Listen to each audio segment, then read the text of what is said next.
नांदेडमध्ये रब्बीतील गव्हाचं पीक बहरलं. पोषक वातावरणामुळे उत्पादन वाढीची अपेक्षा.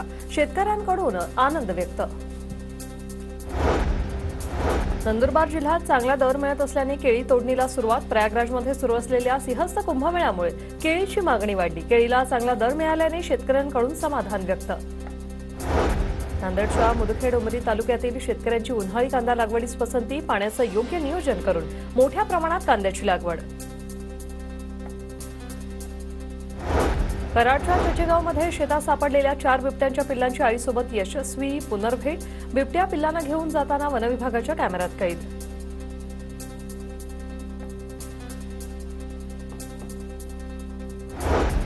धुळ्याच्या अमळनेरमधील धुळे रोड आणि पिंपळे रोड परिसरात 11 दिवसांपासून पिण्याच्या पाण्याचा पुरवठा नाही.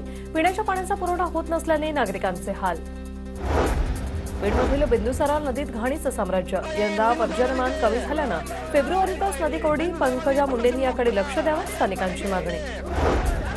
अमरावतीच्या रिद्धपूरमधील एका आश्रमात तरुणीवर अत्याचार. गेल्या अनेक महिन्यांपासून 17 वर्षीय तरुणीवर सुरू होते अत्याचार. अत्याचारातून मुलीला 8 महिन्यांची गर्भधारणा. तिघांविरोधात पोस्को अंतर्गत गुन्हा दाखल.